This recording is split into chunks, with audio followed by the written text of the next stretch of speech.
हम आप लोग के सामने एक ऐसी कहानी लेकर आए हैं। यह कहानी बहुत ही दुखद है। इसे सुन करके आप भी बहुत अपने आप को दुखद फील करेंगे। बहुत ही दुखी मन से यह कहानी बताना पड़ रहा है।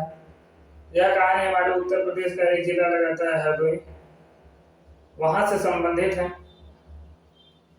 वहां एक ऑटो रिक्शा पे सवार होकर कुछ लोग पैसे कमाने के लिए अपने शहर को छोड़ करके कोई दूसरे शहर जा रहे थे। कोई किसी रिश्तेदारी जा रहा था। ऐसे करके पूरा ऑटो रिक्शा फुल था, एकदम सवारी से भरा हुआ था। उसमें थोड़ी भी जगह नहीं होती है। आजकल के ऑटो रिक्शा जो है नंबर लगा के भरते हैं, और जब उनका नंबर आता है तो ऑटो रिक्शा में एकदम ऐसा फुल कर लेते हैं कि उनमें कहीं भी आपको इधर उधर करने की भी जगह नहीं छोड़ते। और ऐसी ही कुछ कहानी आज ये हरदोई की है जो हम आप लोग को बताने जा रहे हैं। गुड मॉर्निंग, नमस्कार, कैसे हैं आप सब? आशा करते हैं कि आप लोग बढ़िया होंगे, स्वस्थ और मस्त होंगे। ये कहानी जो हम आप लोग को बताने जा रहे हैं यह उत्तर प्रदेश का एक जिला लगाता है हरदोई। यह कहानी वहां से संबंधित है। यह जो घटना है हरदोई जिला का एक जगह लगाता है संडीला क्षेत्र की यह घटना है, जो कि संडीला बागर मऊ मार्ग पर एक डंपर और एक ऑटो रिक्शा, यात्रियों से भरी हुई ऑटो रिक्शा का जोरदार टक्कर हुआ। टक्कर इतना भयानक था, इतना ज्यादा भयानक था, जो वहां के चश्मदीद थे जिसने शुरू में यह घटना को देखा था, उन्होंने बताया कि जो टक्कर हुआ था ऑटो रिक्शा और डंपर का, वो बहुत ही ज्यादा भयानक था। उसमें ऑटो रिक्शे के पूरे तरीके से परखच्चे उड़ गए, और उसमें जो सवार व्यक्ति थे उसमें 6 लोगों की मौत हो चुकी है, और जिसमें 3 लोग घायल हैं। 3 लोग जो घायल हैं उसमें 2 बच्चे हैं छोटे, और मृतकों में 4 पुरुष और 2 महिलाएं हैं। इतनी घटना उस क्षेत्र में हुई, और डंपर वाला जब जोरदार टक्कर हुआ उसके बाद वह अपना डंपर लेकर वहां से फरार हो गया घटना स्थल से, जबकि उसको यह पता था कि इतना जोरदार टक्कर होने के बाद इस ऑटो रिक्शा में कोई बचा नहीं होगा। ड्राइवर कुछ और यात्री जो बैठे थे, फिर भी उसने अपने डंपर को लेकर वहां से फरार हो गया। यह घटना जब घटित हुई है यह हरदल मऊ मोड़ के पास में हुआ है। चूंकि चक्कर के बाद जब डंपर ड्राइवर जब टक्कर हुआ, पूरा जबरदस्त टक्कर के बाद डंपर का ड्राइवर अपना डंपर के ही चक्कर में था। जैसे उसको मौका लगा उसने तुरंत अपने डंपर को लेकर वहां से फरार हो गया।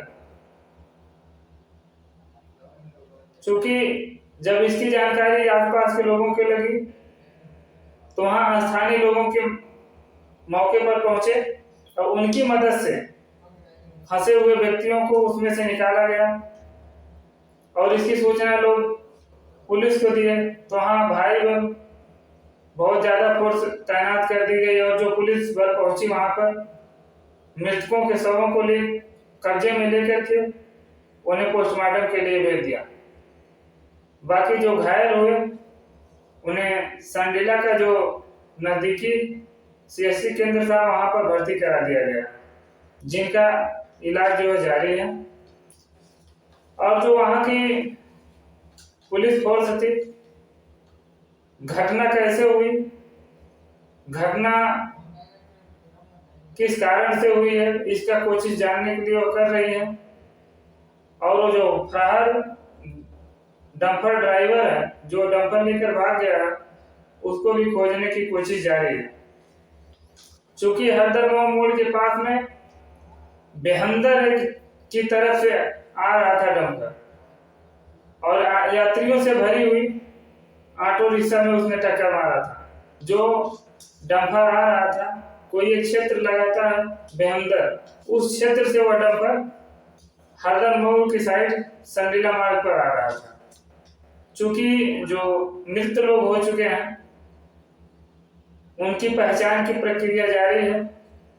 चूंकि वह ऑटो रिक्शा कहाँ से आ रहा था कहाँ से नहीं आ रहा था, बट उस एरिया का नाम तो बताया गया है। बाकी उसमें कहाँ कहाँ के लोग आके बैठे थे अभी उनकी पहचान पूरी तरीके से नहीं हो पाई है। उनकी पहचान की जो प्रक्रिया है लोगों को सूचित किया जा रहा है। अगर जिसके भी घर का कोई सदस्य होगा तो उसका आके वह शिनाख्त करेगा, पहचान करेगा। क्योंकि आजकल के जो ऑटो ड्राइवर हैं, किसी भी क्षेत्र का ले लीजिए आप, पहली बात तो उनको नंबर से यात्रियों को ले जाने का मौका मिलता है। जब उनका नंबर आता है तो यात्रियों को इस तरीके से भरते हैं कि अगर उनको कोई तकलीफ भी हो तो अपना हाथ इधर से उधर नहीं कर सकते हैं। चूंकि हम पुलिस प्रशासन से निवेदन करते हैं, चाहे हमारा उत्तर प्रदेश हो चाहे भारत का कोई भी राज्य हो, उस राज्य में एक नियम होना चाहिए। नियम तो होगा ही कि इतना यात्री को आप भर सकते हैं, बट जो ऑटो रिक्शा ड्राइवर होते हैं वो खुद ज्यादा ओवर स्मार्ट होते हैं यात्रियों को भरने में। उनको बस पैसे से मतलब होता है, आपकी जिंदगी उनके लिए कोई मूल्य नहीं होता है। तो ऐसे ऑटो ड्राइवर से हमें सतर्क रहना है। अगर वो अपना मनमानी करके उसमें यात्रियों को भर रहा है, सवार कर रहा है, तो हमें ऐसे ऑटो में यात्रा नहीं करना है। अगर हम भूल के भी ऐसे ऑटो में यात्रा करते हैं तो हम अपनी जिंदगी से खिलवाड़ कर रहे हैं। हमें जिस भी स्टेट में रह रहे हैं, चाहे उत्तर प्रदेश हो चाहे हरियाणा हो पंजाब हो कोई भी राज्य हो, वहाँ की जो सरकारी बस होती हैं ज्यादातर हमें उसमें सवारी करना चाहिए, या कोई प्राइवेट बस ऐसी हो जो यात्रियों को कीमत को समझती हो, हमें ऐसे बसों में सवारी करना चाहिए। क्योंकि ऑटो रिक्शा वाले कभी इस चीज को नहीं समझते हैं, उन्हें बस पैसे से मतलब होता है। कभी कभी तो ऐसा होता है पूरा ऑटो भरने के बाद भी वो बोलते हैं पीछे साइड में पकड़ के खड़े हो जाओ, बस पास में ही तो जाना है, पास में भी दो लोग उतर जाएंगे हम आपको अंदर बैठा देंगे। ऐसा भी ऑटो रिक्शा वाले बोलते हैं। क्योंकि उनके बातों पे हमें नहीं आना है। हमें अगर अपने जीवन की रक्षा करना है तो सेफ्टी के साथ रहना पड़ेगा। और यह वीडियो बनाने का हमारा मेन मकसद है आपको सचेत करना, सावधान करना और सतर्क करना है। क्योंकि भविष्य में ये जो घटना हुई है संडीला मार्ग पर, ऐसी घटना दोबारा घटित ना हो। और सभी ऑटो वाले भाइयों से हम रिक्वेस्ट करना चाहते हैं, अपने जीवन के साथ साथ दूसरे के जीवन का भी मूल्य को समझिए। हो सकता है जो व्यक्ति की वहां मृत्यु हुई है वह घर का अकेला रहा हो, तो उसके घर का पूरा भार कौन वहन करेगा? ना ही वहां की सरकार जिम्मेदार है, ना ही पुलिस प्रशासन जिम्मेदार है। और जिसने टक्कर मारा है डंपर वाला वो अभी उस समय फरार हो गया, तो वहां की जिम्मेदारी कौन लेगा? आप लोग उतनी ही सवारी को उसमें अपने ऑटो में बैठाइए जितना सवारी प्रशासन द्वारा आप लोग को बोला गया है। खुद सेफ रहिए और जो सवारी आपके साथ बैठ रही है आपके भरोसे, उसको भी सुरक्षित रहने दीजिए। और यह वीडियो बनाने का हमारा यह मकसद नहीं है कि किसी के दिल को ठेस पहुंचाना है, किसी को परेशान करना है। बस वीडियो बनाने का मकसद है आपको सावधान करना है, क्योंकि दोबारा ऐसी घटना घटित ना हो। आगे कोई ऐसी घटना या जानकारी हमें मिलेगी तो हम वीडियो के माध्यम से आपको जरूर बताएंगे। नमस्कार।